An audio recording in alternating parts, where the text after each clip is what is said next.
time when I joined, it was in a different area, and my brother-in-law just approached me and he asked me one day, he says, "You want to join the fire department?"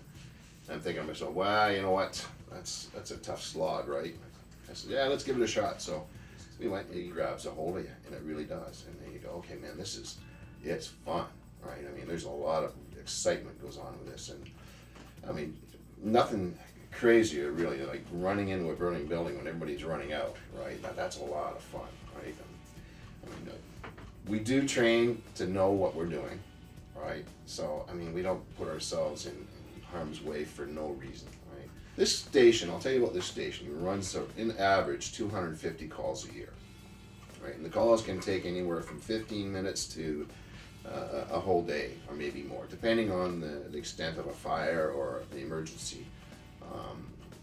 We also train every Monday night, okay, for 2 hours minimum on Monday nights. There's a lot of different things that we have to do on a regular basis, right? So we'll do pump training. So we'll go out and we'll stand beside the truck and we'll review the pump panel, right? We'll pull lines off, right? And flow water, right? Unless you're flowing water, talking about that pump does nothing for you. You have to be able to make it work. When it comes to a call, if we're getting a medical call, then it's pretty simple, pretty basic.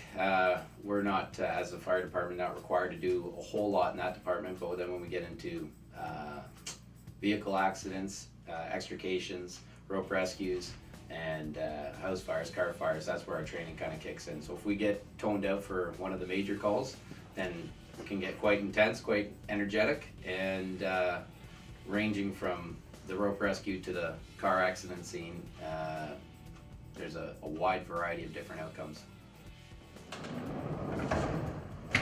Okay, so this is all the equipment that we would use, right, for auto extrication. So if somebody's in a car accident and they're trapped, this is the equipment to use. So we have a hose reel here, and this comes out. But we have a manifold also we can hook up and run 3 tools at the same time, right? So this tool is a combination tool. It does cutting and spreading, but it has very limited needs or uses, right?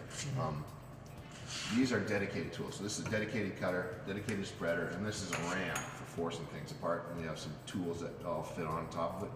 So if we needed to, we could cut these trucks open and get people, you know, extricate them from their situation. I think our training's pretty top drawer, and it's to the point now where obviously you're coming across dangerous scenarios.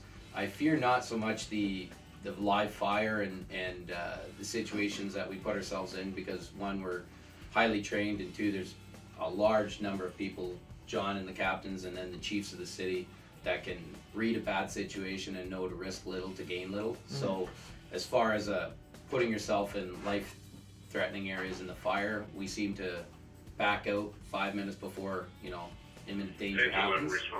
A firefighter combat challenge on TV or something like that. They also have auto extrication competitions. And when I first started on the fire department, we were doing our training, and there was a competition up the road that we were going into. And so our recruit training class formed a team, and we challenged our instructors at the competition. So it was like a match race, and they took it kind of lightly, and we actually beat them. So we thought we were all really good at it, right? We formed a team, and we started competing around Ontario, and we got pretty good. And we won the Ontarios that year, and 1995 we won the Ontarios, and went on to the World Championships. And the World Championships, unfortunately for us, we were in Burlington, so it was a real short drive, but we had people from Australia, the European and African countries were all competing at the same time. And our team actually came 5th in the world.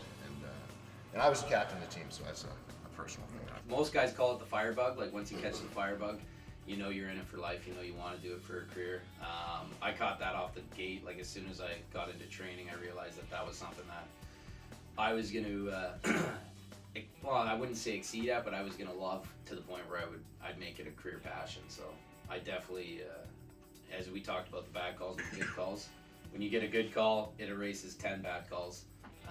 So all you're doing is out there for that one good call that's going to kind of like reset your brain and let you forget about the bad nastiness you've seen and remind you why you're there.